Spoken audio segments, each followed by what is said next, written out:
Bom dia a todos! Hoje é 4 de outubro de 2017, dando continuidade ao estudo do livro Recordações da Mediunidade de Ivone do Amaral Pereira. Com uma boa junção, nós vamos estudar sobre a possessão, sobre alguns tipos de obsessão, com apoio hoje do livro A Gênese e a Revista Espírita, tá bom? Queria falar para vocês que hoje é 4 de outubro, é dia de São Francisco, o nosso São Francesco, certo? E nada como começar o dia ouvindo a musiquinha dele, não é?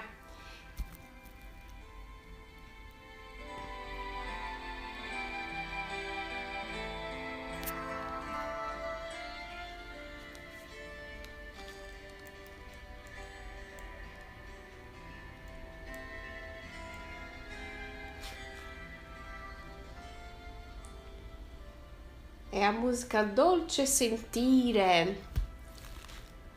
da música, né? Que toca até no filme Irmão Sol e Irmã Lua, que é a história dele com Clara. Vamos tomar um gole do meu chá, tá bom? Que tava bem resfriada esses últimos dias, tive. Então, um chazinho, né? Pra gente começar o nosso dia. Vamos fazer uma prece, pedindo a Deus as suas bênçãos, aos espíritos amigos, em nome de Deus, a assistência e o nosso carinho a São Francisco hoje. Muito obrigado, meu Deus. Mais um dia se inicia e que a paz possa estar conosco e que nós possamos dividi-la com outras pessoas também. Graças a Deus. Então, gente, vamos lá. Bom dia.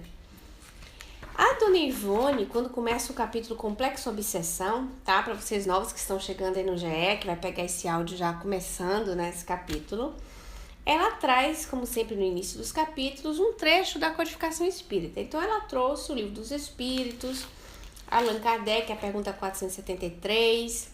Depois, ela traz a pergunta 474 para falar de subjugação baseada na própria doutrina espírita. Eu vou ler um pouco do Recordações da Mediunidade e depois vamos ver dentro da própria codificação espírita, o que é que nos traz na experiência do próprio codificador, na observação dele, das questões de subjugação, de possessão. Vamos lá.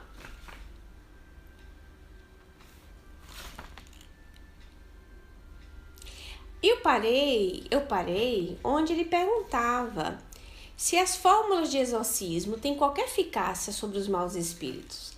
Lembrando que é sempre a pergunta a continuação, né, do Livro dos Espíritos, que a Dona Ivone começa esse capítulo dizendo justamente que no ambiente espírita deveria existir uma especialidade nisso aí, uma especialidade na mediunidade e no lidar com a obsessão, em lidar com o invisível, né, um estudo profundo. E por que não estudar com profundidade? Porque além de nos informarmos, além de nos enriquecermos com um conteúdo simples, nós vamos saber mais do que nunca lidar com essas situações, observar quando elas aparecerem para nós, no ambiente que a gente conhece, na casa espírita, com um amigo, com um parente, enfim, saber do que se trata, desmistificar e dar o peso que merece ter, ou seja, ter a consciência, ter o conhecimento para lidar com isso, né? Lidar com esse fenômeno que ocorre como uma infecção da sociedade. E vários autores, inclusive a Dona Ivone, aqui diz de ser uma problemática muito complexa na sociedade em si, uma afecção, digamos assim. Então, as fórmulas de exorcismo têm qualquer eficácia sobre os maus espíritos? Não, estes últimos riem e se obstinam quando vem alguém tomar isso a sério. Continua Kardec. Pessoas há, animadas de boas intenções, que nada obstante não deixam de ser obsediadas. Qual então o melhor meio de nos livrarmos dos espíritos obsessores? Olha que interessante. Pessoas de boas intenções, animadas de boas intenções, também podem ser obsediadas. Não é? Também podem ser obsediadas. Então, como é que elas podem se livrar disso? Olha a resposta. Cansar-lhes a paciência. Nenhum valor lhes dá as sugestões. Mostrar-lhes que perdem o tempo. Em vendo que nada conseguem, afastam-se. Ora, cansar-lhe a paciência, ou seja, nós recebemos sugestões, né? Aqueles pensamentos esquisitos, aquelas sugestões que nos colocam para baixo, aquelas ideias de não irmos no grupo espírita, de colocar empecilhos para que a gente não vá, fazer até a gente raciocinar com a vida material para ver se a gente não frequenta, que insuflando nosso orgulho, nossa vaidade para que a gente entre em competição com o companheiro espírita, que na verdade somos todos iguais, trabalhadores, cada um com o seu talento, né? Cada um, se for exercer o seu papel, vamos ter um trabalho de conjunto sempre bom. Então, ficar atento a esse tipo de insuflação, né? Insuflamento, não sei como se fala. Então, é melhor meio de nos livrarmos dos espíritos obsessores? Então, afastar para cansar a paciência, porque sugere o mal, você sugere o bem. Diz um pensamento ruim, meu irmão, vamos ler o Evangelho juntos agora? E ler com ele o Evangelho. Insufla um pensamento ruim, orar, cantar, louvar a Deus, convidá-lo a ser melhor, fazer raciocinar, que isso, meu irmão, que pensamento ruim é esse? Não vamos nos endividar mais, nem eu, nem você. Isso é uma autonomia que a pessoa passa a ter e ela vai perdendo o medo, porque ela passa a ter uma confiança, uma fidelidade ao nosso próprio Deus, ao próprio Criador, que é Pai, seja de nós, seja do próprio obsessor. Então, quer bem a todos, né? E nós vamos trabalhar essa parte aí com essas técnicas nas quais nós estávamos falando. Aí Kardec continua, né? Que é aqui uma transcrição que a dona Ivone colocou. A prece é meio eficiente para a cura da obsessão? Resposta. A prece é em tudo um poderoso auxílio. Ponto. Olha que interessante. Não é só para obsessão. É um poderoso auxílio em tudo. Tanto que no capítulo 28, e o pessoal do GE está estudando, né, gente? O capítulo 28 das preces, nós vamos observar tantas preces para ocasiões diferentes. Não é um manual no sentido de induzir a um ritual, mas é um modo de fazer nos despertar a ideia e dar um exemplo para nos ajudar a ter uma linha de raciocínio quando nós formos focar um assunto no qual fazer a prece. E os Espíritos continuam, a prece é em tudo um poderoso auxílio, ponto. Mas, crede que não basta que alguém murmure algumas palavras para que obtenha o que deseja. Deus assiste os que obram, não os que se limitam a pedir. É, pois, indispensável que o obsidiado faça por sua parte o que se torne necessário para destruir em si mesmo a causa de atração dos maus espíritos. Então, não basta fazer ritual de prece. O ritual de prece, pessoal, inclui também ritual de evangelho no lar. Porque percebemos que o movimento espírita pegou um perfil de que o evangelho no lar é um ritual a se cumprir. Mesmo que acaba sendo, na parte prática, no nosso coração, não pode ser um ritual novo que a gente vai ter que fazer, vamos fazer, para a gente se livrar do problema.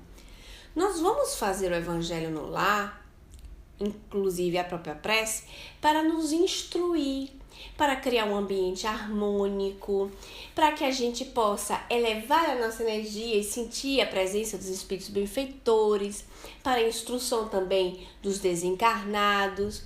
E com o tempo, aquele lugar, aquele momento teu, passa a ser um núcleo de assistência.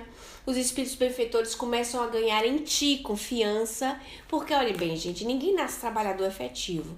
Você pode até nascer com uma proposta para trabalhar para Jesus, para já ser espírita, eu vou fazer um trabalho espírita, enfim, mas não significa que você é um trabalhador completo, né? Bom dia, João, bem-vindo. Bom dia, Del também, Andréa, bem-vinda. Não quer dizer que você é um trabalhador completo. Por quê? Porque os espíritos, depois que você reencarnar, é que eles vão ver se podem confiar nas suas promessas. É igual a promessa de político. A gente dá promessa, vamos ver se nós vamos cumprir.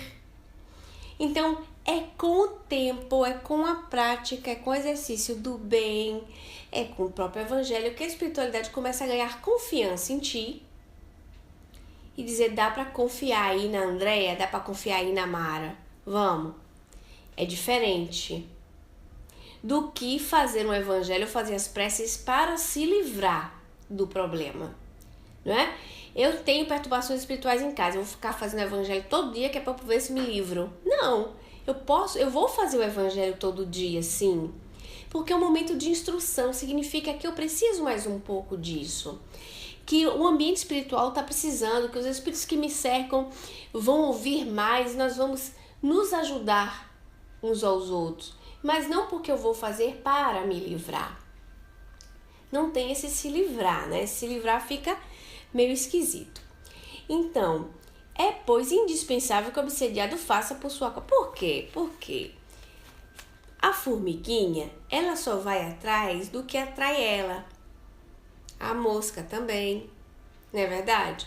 Se a gente não cura da ferida, a mosca, ela vai estar ali.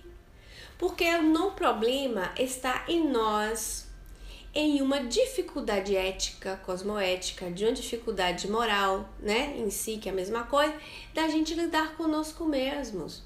Então, nós vamos descobrindo onde é que tem o problema e nós vamos sanar aquele problema. É como a doença.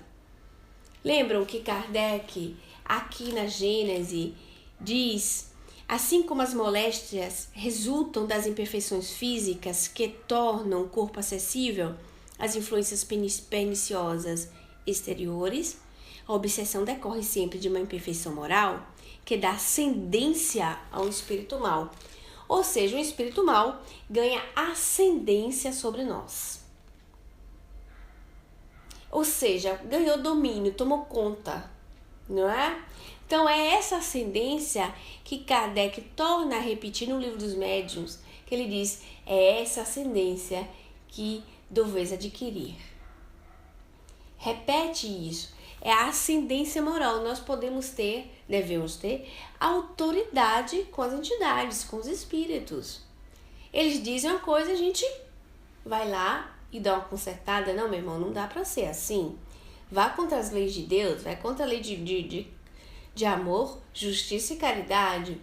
Olha que nós já estamos aprendendo isso há quanto tempo, né? Nós temos essas informações, então nós vamos ganhar ascendência para que isso possa se efetivar em nós. Então nós vamos curar a problemática. É que sim, eu falar das doenças, né? Por exemplo, nós sabemos que várias doenças, elas surgem de um problema espiritual. E não é problema espiritual no sentido estreito de obsessão, também. Mas de uma auto-obsessão, quando nós temos sentimentos que nós não trabalhamos, rancores que não conseguimos trabalhar, e aquele vazamento que vem do perispírito vaza para as células. Porque nós sabemos que corpo físico e corpo espiritual são ligados através do fluido vital, dessa energia que anima o nosso corpo, senão seria somente um bolo de carne. Então tem um vazamento e gera as doenças. Quando se sana o vazamento, quando se compreende de onde surge aquela doença, que tapa o vazamento, nós tendemos a melhorar. Curar é outra questão, não é? Porque a cura verdadeira está no espírito, né? O corpo, às vezes, como é um vazamento, fica descascando, ou tem um mofozinho e a gente vai ter que tratar. E é tratável. A obsessão vai pelo mesmo caminho, mas a gente vai continuar no próximo áudio.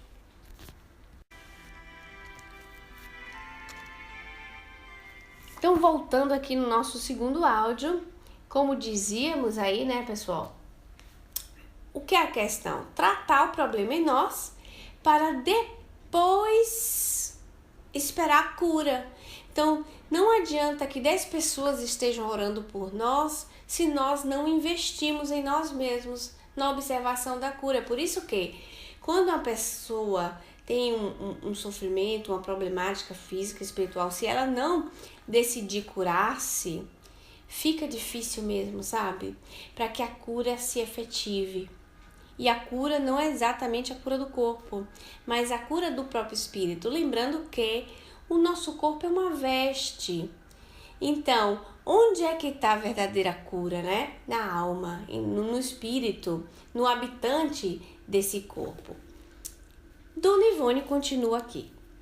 É evidente que aí que acabamos de ler se trata apenas de casos de obsessão em pessoas que mais ou menos conheçam o fato e que por isso mesmo estariam em condições de auxiliar a própria cura, com o veemente desejo de se libertarem do incomodativo assédio e cuja força de vontade fosse a principal terapêutica.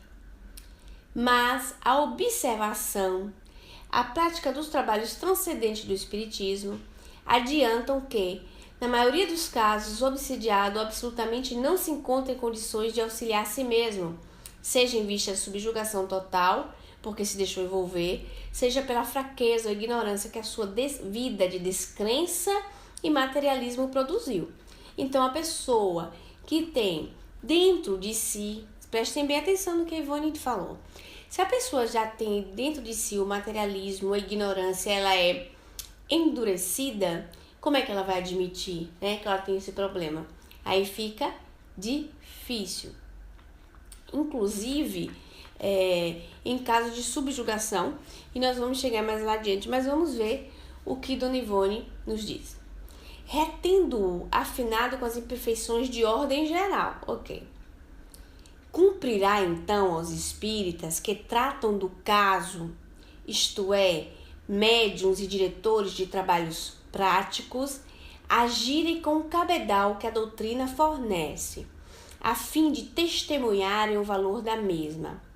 Mas, como bem vimos nas perguntas acima citadas, e como a observação demonstra, será necessário a uns e outros o conhecimento sólido da doutrina para a análise indispensável das comunicações do obsessor e uma dedicação ilimitada ao trabalho, um coração reeducado nos princípios do amor, da fraternidade, equilíbrio moral autêntico, ou pelo menos o desejo sincero de adquirir essas qualidades, através do esforço diário por uma reforma pessoal, a fim de se imporem ao obsessor, pelo exemplo, e pureza de sentimentos, e assim convencê-lo à própria reforma moral. Então, foi o que a gente tinha dito de introdução, né? A mudança, o investimento da própria pessoa em si. E nós devemos encontrar a estratégia, vamos dizer assim, um projeto, uma estratégia no qual auxiliar a pessoa e esclarecê-la para que ela possa lidar com essa circunstância. Tem casos que a pessoa não quer saber, que está passando por esse problema e não admite. Adiante. O próprio médium, a sós consigo suas leituras e preces. Ah, que interessante essa parte aqui. Eu lembro de André bastante quando eu leio essas coisas da Ivone. O próprio médium, prestem bem atenção, meus amigos espíritas e meus amigos que participam de grupos espíritas, que são, vamos dizer, novos no movimento espírita, que tiveram a garra e a coragem de fundar grupos espíritas. Prestem bem atenção. o próprio médium, a sós consigo e suas leituras e preces, muito poderá contribuir para a conversão do espírito endurecido, pois os seus exemplos e o amor que por ele demonstrar cativá-lo-ão, e ele se tornará um amigo, e daí a aceitar os conselhos sugeridos, a distância será menor. Então, a sabedoria, o médium que está trabalhando, orando, intervindo por uma pessoa, ele vai, através das suas leituras e preces, orar o sofredor, né? Vamos dizer, o obsediado, vamos dar um nome, seja seu André. Seu André está sofrendo uma obsessão e vamos pegar a médium aqui, vamos escolher uma médium. Vou pegar a Sandra. Sandra é a médium na qual vai tomar conta, né? Sandra caiu a linha dela, então vou pegar a André, vou pegar quem está presente. Né, André? É você, Adel. É você. Então, a Adel vai se dedicar ao André Luiz.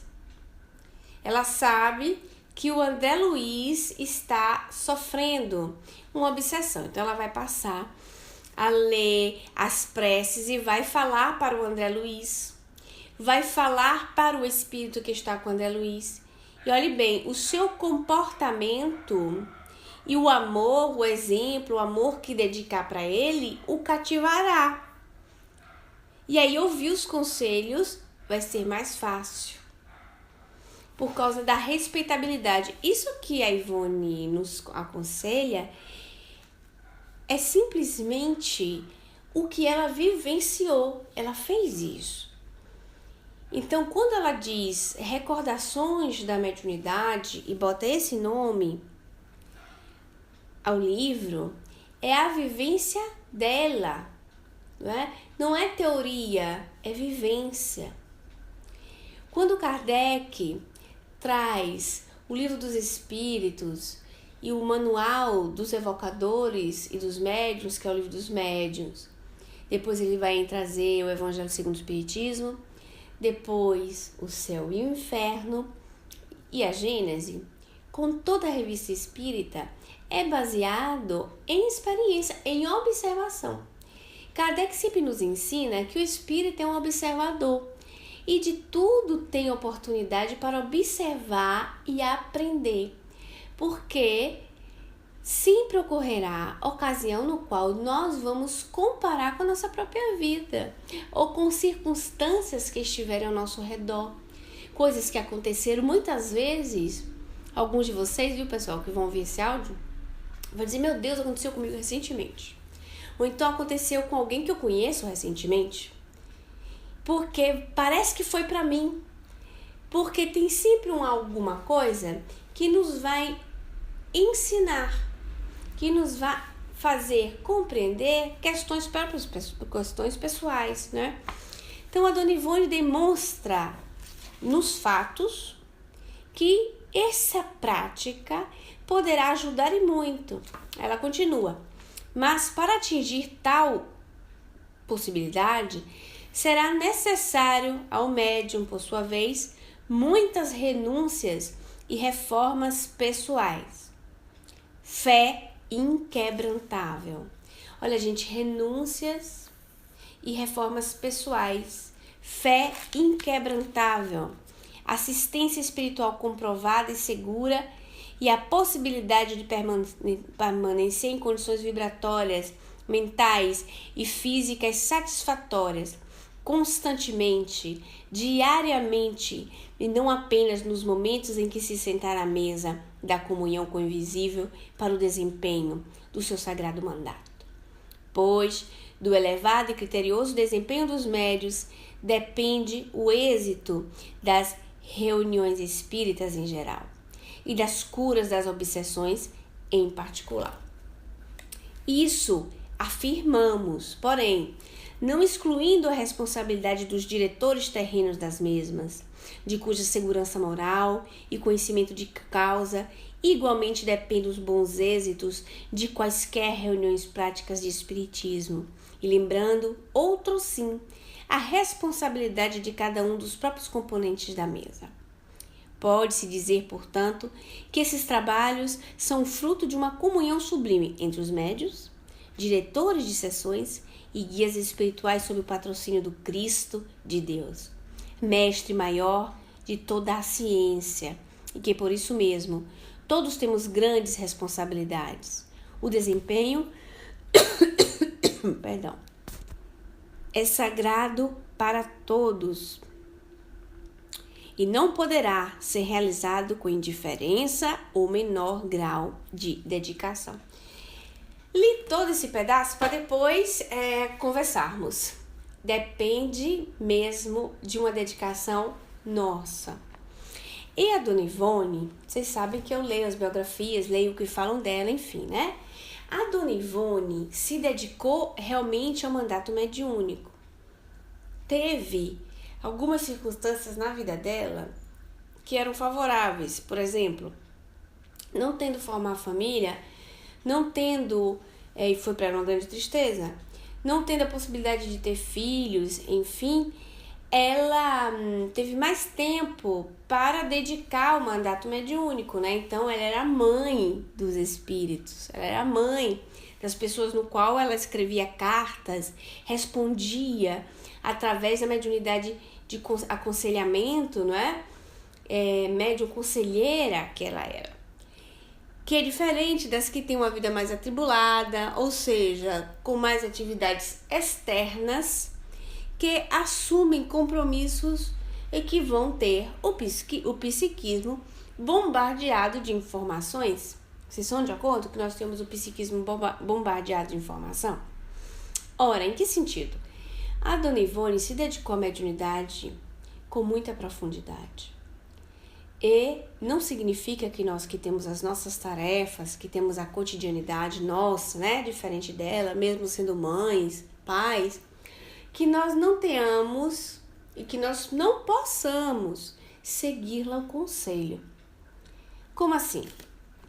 Para ser médium e médium efetivo trabalhador para ajudar em casa assim, nós temos que ter realmente muitas renúncias. Em que sentido? As coisas que o mundo nos seduz, as atrações do mundo, ocupam muito nossa mente. E é extremamente importante não nos envolver com as coisas do mundo e absorver menos possível as coisas do mundo. Que não significa a gente não se relacionar com pessoas. Então, o médium espírita, ele tem que estar à disposição da vida, das pessoas no socorro o tempo todo. Então, ela vai se relacionar com pessoas, mas ela vai estar sempre pronta para uma ajuda. Então, aquela ida ao bar vai deixar-se de fazer, porque o psiquismo vem bombardeado de conteúdos que não são legais, de miasmas de pensamentos que não são legais, de outras pessoas. Fora que, sendo médium, se exala energia e atrai como imã questões que poderiam ser evitadas, desfocando do trabalho, criando assédios por afinidade de simpatia, não exatamente por vingança, que poderiam ser evitados. Aqueles conteúdos daqueles filmes de terror, mas não é de terror que fala de espírito, não, mas aqueles assim que tem muito assassinato, que causam medos, isso mexe no psiquismo da gente. As músicas que... porque você sabe que a memória musical nossa, ela tem um peso muito grande no nosso sentimento, né? A memória olfativa é aquela que mais marca, mas a memória musical também. Então, nós podemos, através de músicas, rememorizar coisas de um passado que você não queria nem lembrar. Um desafeto, uma tristeza, uma saudade, estimular sensualismo. São todas circunstâncias, gente, no qual nós abrimos campos para assédio através das simpatias energéticas. Quando nós falamos assim, muitas pessoas, até da minha cotidianidade, falam assim: Juliana, você é tão nova e tão moralista, né? E uma coisa pejorativa, e não é o moralismo do pejorativo. E outras pessoas dizem: não, mas a gente tem que viver. E ninguém disse que a pessoa não tem que viver. Mas como viver? Quais são as suas escolhas? Qual é o cotidiano? teu, o que é que tu absorve, né? O que é que nós absorvemos como conteúdos. Então, nós podemos sim estar vígios, atentos a esse tipo de comportamento e é essa renúncia na qual Ivone nos diz. Então, Ivone era convidada para ir para uma festa tal, ela não ia. Não, com jeitinho, obrigado, não sei o que, não é desculpa, não ia. Era convidada por um lançamento de um livro lá na federação, se ela pudesse, ela ia. Ela era convidada para proferir palestra no centro espírita, ela ia. E isso também não é viver? E socorrer a quem está doente, e dar passe a quem está doente, e fazer o evangelho no lado das pessoas, isso também não é viver? É a coisa mais satisfatória, mais gostosa, é ter a oportunidade de fazer o bem. Mas esse assunto a gente continua no próximo áudio. Voltando para o terceiro áudio. Então, estava conversando aqui com o pessoal que está ao vivo aqui na Sociedade Espírita Maria de Nazaré, no programa Pau Talk. Todas as quartas-feiras, nós estamos aqui de manhã e tá conversando aqui com a minha turma, né? A Beta, a Eliana, a Andréia, a Mara, né, Mara? Com as meninas aqui sobre essa questão. Temos duas Eliana. Eliana Rompe e Eliana... Eliana Rompe Brasil. Fenômeno de bicorporeidade. Da Eliana. Fenômeno de bicorporeidade. Né, Eliana? Então, são tantas coisas que é de renúncia. Agora, a satisfação de você poder ter ascendência moral de falar com os espíritos maus, ignorantes, e você ser escutado e você ser respeitado, não tem igual. Não tem igual. É um prazer que não tem festa, dança, bar que pague isso aí. E isso é a renúncia, isso é um convite da renúncia. Não significa não viver, não ir ao cinema, não ir ao teatro. Mas quando vamos ao cinema, o que é que nós vemos? Quando vamos ao teatro, o que é que nós vamos assistir, né? Quando eu ligo a rádio, que tipo de música que eu gosto? Quando eu vejo televisão, que tipo de conteúdo eu absorvo? É nesse contexto, não deixar de viver. Porque tem uma questão de sintonia. No próprio Evangelho segundo o Espiritismo, tem o capítulo, a parte do capítulo que fala o homem do mundo. Vocês lembram desse capítulo? Você lembra, Liana? O homem do mundo?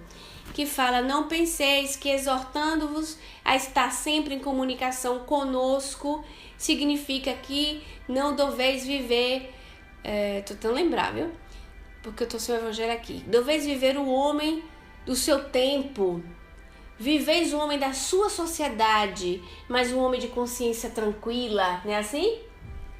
Porque ele vai dando exemplo, ele vai modificando o ambiente no qual ele vive com o tempo, né? De um dia pro outro.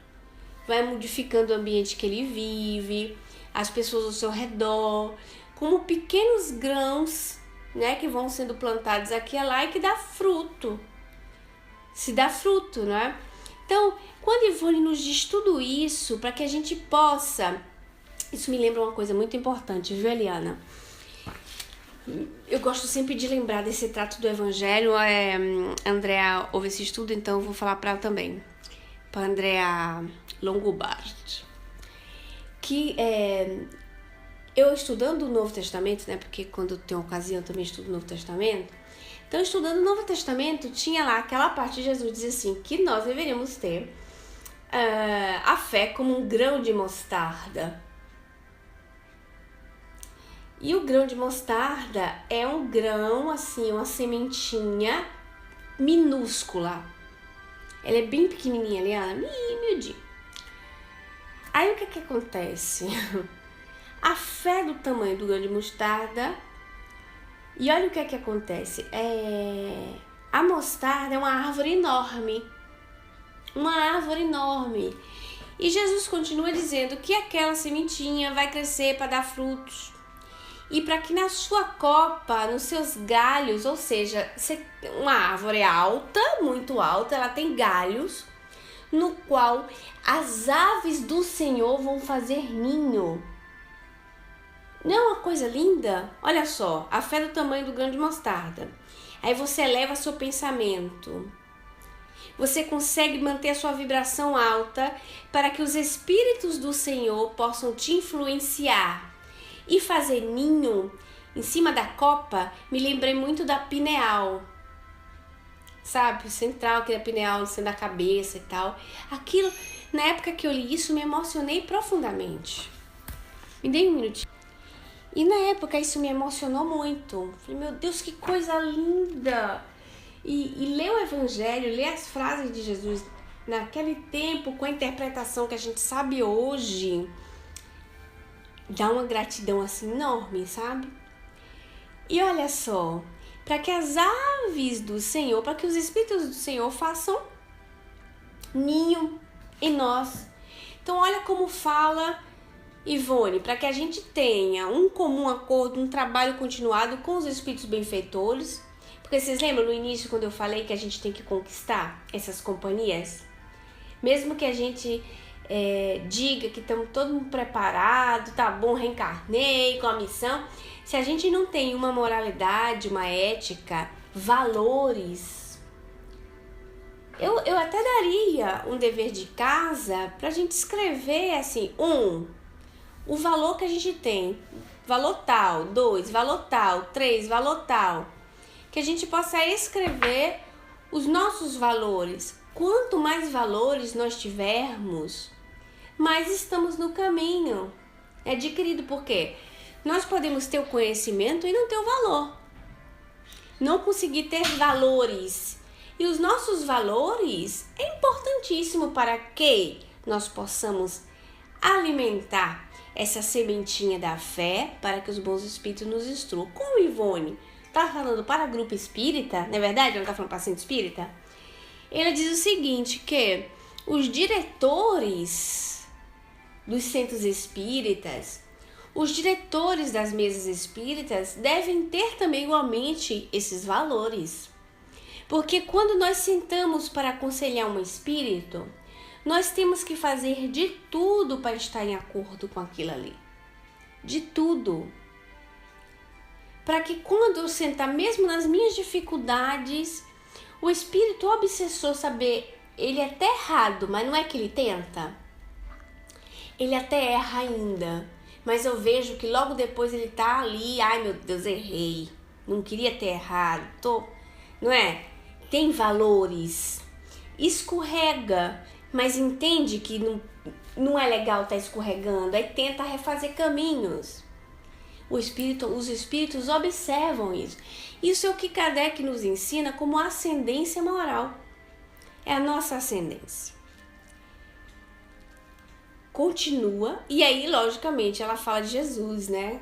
Como esse conjunto de ajudas. Porque, reparem, vocês observam que ela fala o Mestre Jesus, que vamos dizer assim, puxou, vamos dizer, a carroça da doutrina espírita, né? O Consolador, através de todos os espíritos que trabalharam com ele para fazer a codificação. E Jesus, os encarnados e os espíritos, né? Então Jesus ali como chefe, os encarnados, os desencarnados trabalhando em conjunto. Vocês observam que isso é um triângulo? Uma trindade, né? Tipo de trindade, a trindade do socorro espiritual, vamos colocar o nome assim, a trindade do socorro espiritual, que é um trabalho em conjunto. Nós não poderíamos, a sintonia com o mundo maior, né, Leandro? Fazer um bom trabalho sem estar dentro dessa trindade, nem com os espíritos benfeitores, nem sem os espíritos benfeitores, sem Jesus. Fica faltando, não é? Fica faltando uma peça para se completar isso, para ter mais. E logicamente, sendo cristãos, nós vamos usar a linguagem cristã. Continua a Ivone aqui. Dona Ivone. Daí o imaginarmos que os trabalhos para a cura de obsessão deviam ser especialidade de determinados espíritos e sempre realizados em ambientes discretos, onde quaisquer rumores do mundo não penetrassem, pois é sabido por quantos se dedicam às investigações transcendentais que as vibrações do ambiente influem poderosamente, bem ou mal, nos trabalhos práticos do espiritismo. Essas atribuições, ou seja, a dedicação aos casos de obsessão, requerendo constantemente profunda atenção, observação e estudo, absorve de tal forma a preocupação do experimentador que bom seria que ele somente se dedicasse a tal setor, a bem dele mesmo e do próprio labor. Porque exatamente a nossa mente ela tem que ter foco. E quando nós temos barulhos externos, aquilo pode chamar a nossa atenção e a gente desfocar. O foco é fundamental. Os espíritos mesmo nos dizem, né? Quando tem que mandar uma comunicação lá na parte da evocação, as perguntas que se podem fazer aos espíritos, se encontra no livro dos médiuns. Olha, a cabeça de vocês é um fuzuê, né? Linguagem popular dos espíritos. Que eu tô traduzindo, né, gente? Não tá escrito assim, mas tipo assim, ó. O cérebro de vocês é um fuzuê só de informação. Um monte de coisa que sobe, desce informação de tudo aquilo que a gente absorve. Quando nós temos que mandar uma comunicação, é trabalhoso, gente, porque é praticamente ter que catar milho.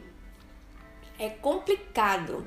Então, quando nós temos foco, leitura e sem barulhos, tem lógica, não é? Porque não vai nos distrair. E daí o trabalho vai ser mais efetivo. Como eu disse para vocês que sobre essa argumentação eu iria trazer tratos do próprio livro da Gênese, e da Revista Espírita, alguns pontos que eu tenho anotado aqui nessa parte que tá para todo mundo poder achar, é o capítulo 14 da Gênese, o capítulo que fala dos fluidos, se chama assim, os fluidos.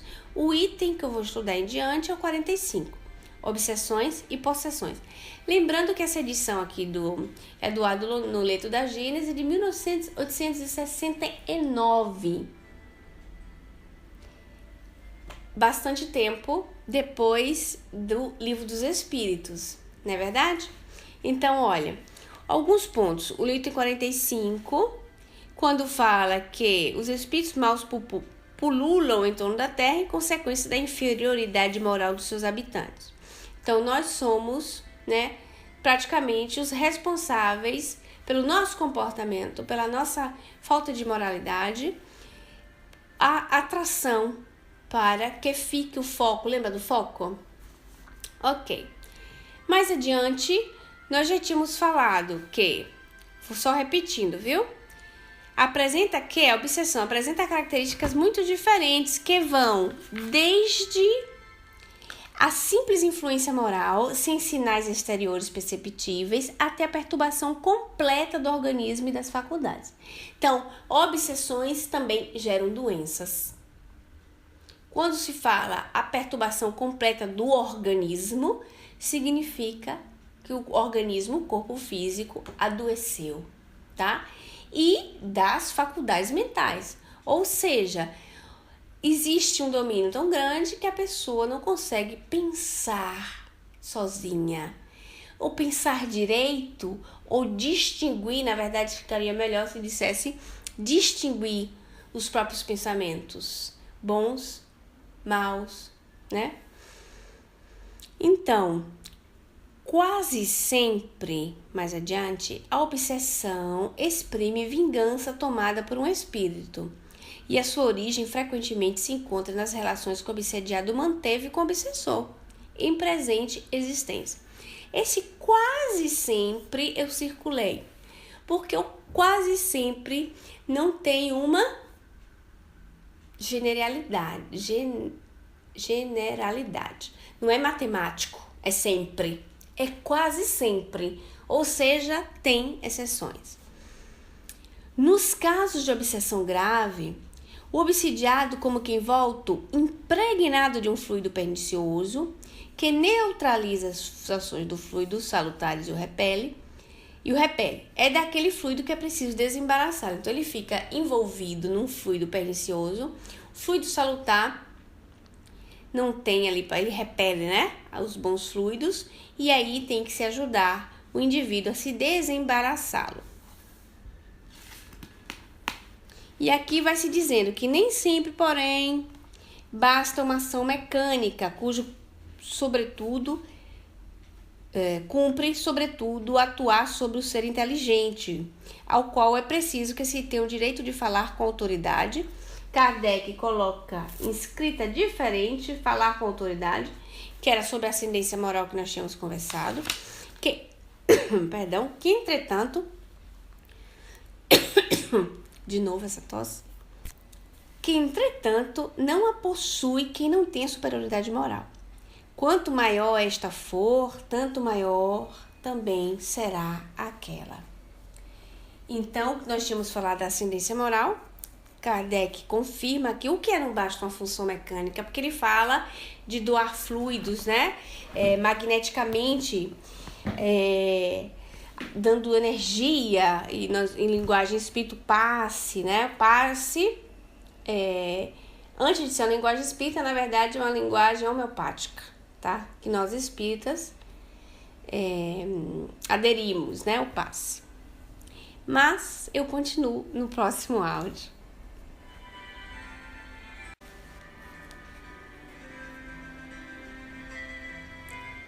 Oi, pessoal, voltando aqui no quarto áudio do estudo do livro Recordações da Mediunidade, com uma tosse, não é, Liana, para variar. Nem sempre, porém, basta a estação mecânica, ou seja, nem sempre basta essa doação de fluido, um passe, mas precisa-se falar com o ser inteligente. Olha, gente, falar com o ser inteligente, atuar sobre ele, ou seja, conversar com o espírito. Como conversar com o espírito, não é? Nós temos que conversar. Agora, tem que falar com autoridade, ascendência. Mas ainda não é tudo. Para assegurar a libertação, é preciso que o espírito perverso seja levado a renunciar aos seus maus desígnios, que nele desponte o arrependimento, assim como o desejo do bem, por meio de instruções habilmente ministradas, em evocações particulares feitas com vistas à sua educação moral. Ai, que coisa! Kardec usou a palavra evocação. Vamos ler de novo. Assim como o desejo do bem, por meio de instruções habilmente ministradas em evocações particulares, feitas com a vista à sua educação moral. Pode-se, então, ter a grata satisfação de libertar o encarnado e de converter um espírito imperfeito. Então, em casos graves, é necessário, na reunião mediúnica, aquilo que se chama vibração pelo doente, chegar à evocação. Então, eu sei que seu André tem um problema, na vibração, enuncio o nome de seu André, pedindo a Deus para que o ajude, e peço aos espíritos amigos, se for possível, trazer o nosso irmão no qual assedia seu André para conversarmos. E aí, necessita-se da ascendência, né? A ascendência moral para conversar através da instrução habilmente ministrada, educação moral, falar com ele com ascendência, com carinho, é o desejo dele ser feliz. Não é só o fato de livrar o obsediado, mas também dele, do atraso dele estar, não é, persistindo naquele comportamento. Mais para frente, Kardec fala assim: em todos os casos de obsessão, a prece é o mais poderoso auxiliar do que se dispõe para atuar contra os propósitos maléficos do espírito obsessor.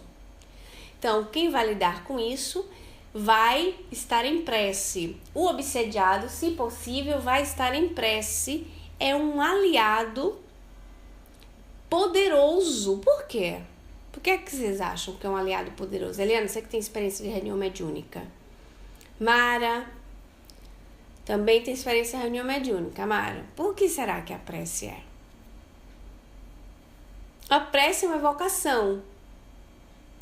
Quando você evoca, o que é que faz? A sementinha do grão de mostarda faz crescer a árvore. A árvore vai ter uma bela copa e os espíritos do Senhor vão fazer ninho.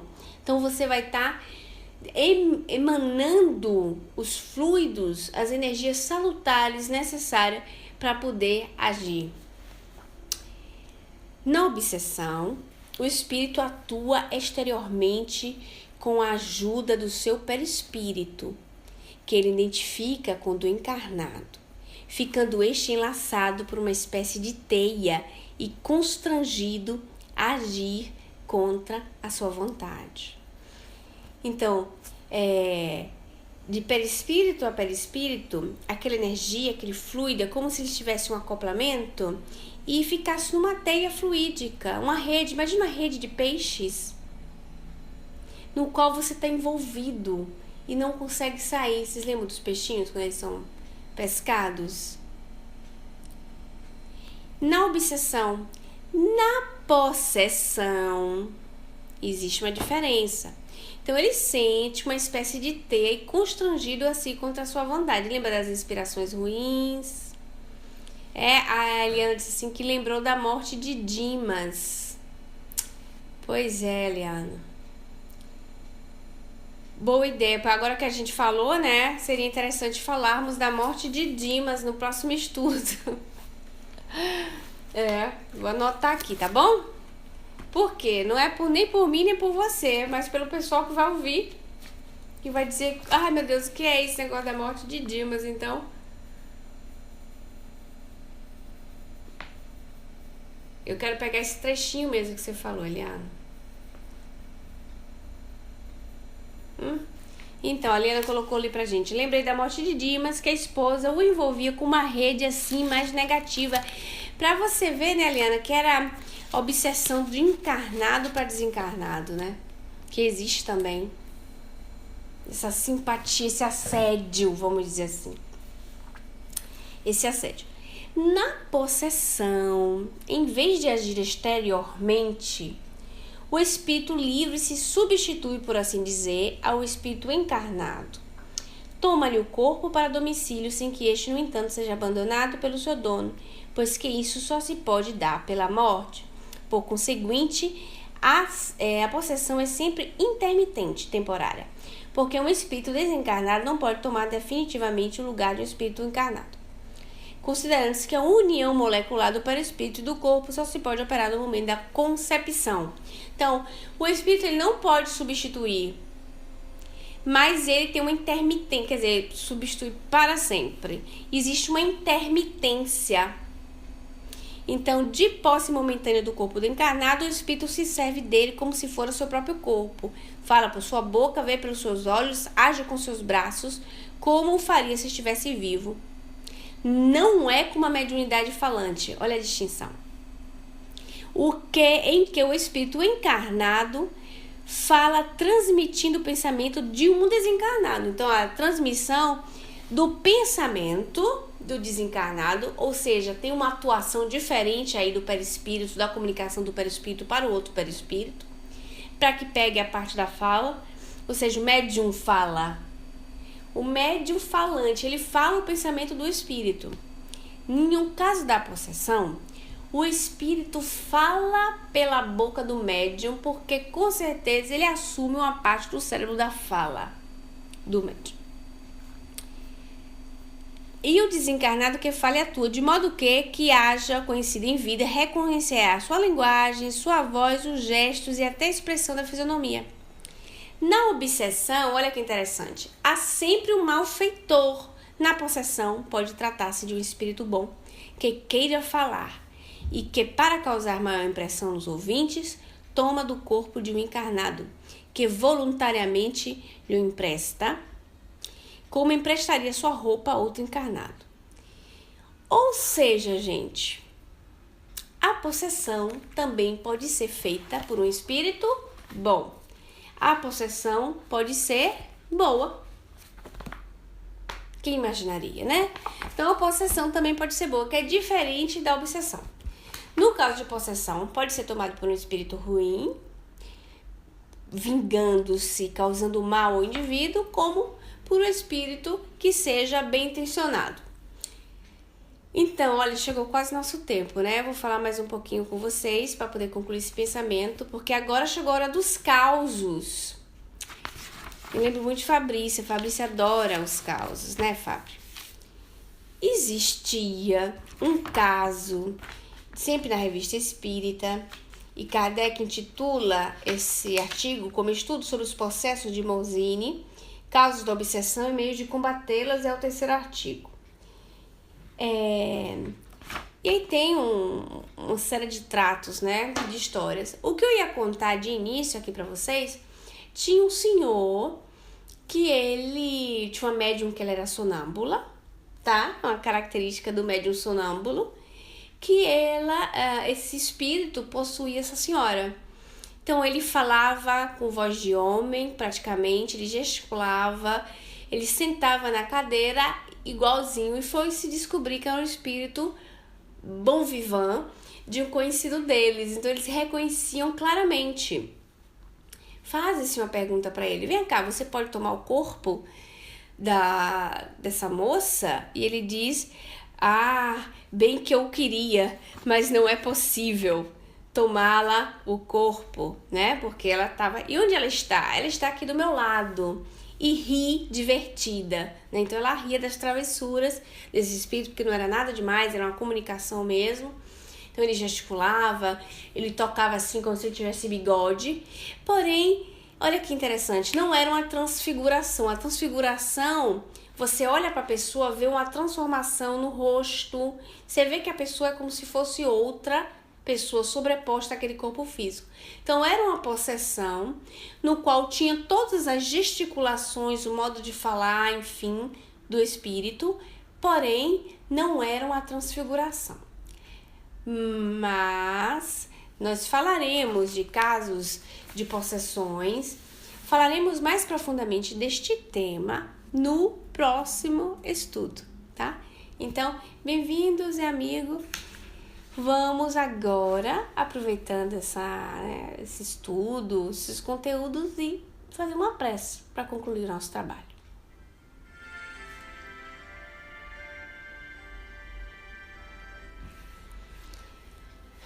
Sim, Eliana, é importante mesmo.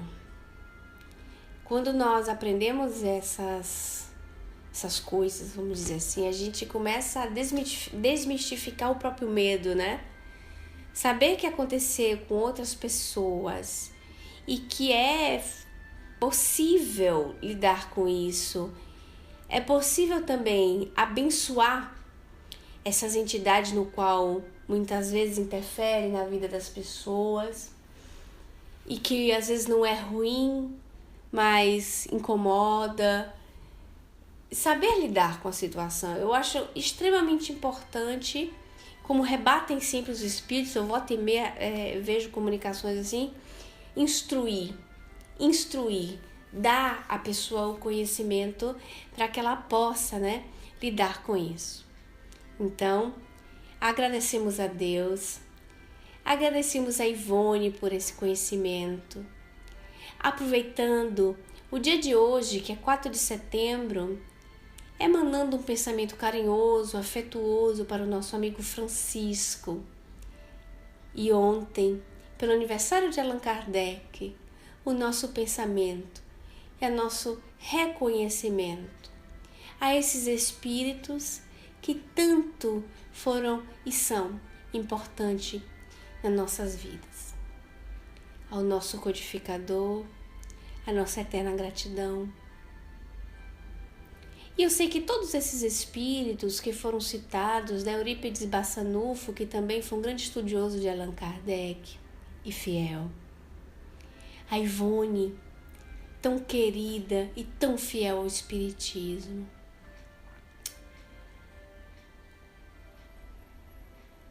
o nosso amigo Francisco, pela participação dele, como assim nos disseram, com tanto carinho, na própria codificação. ao Mestre que liderou, que presidiu a terceira revelação. A nossa gratidão. Obrigado, espíritos amigos.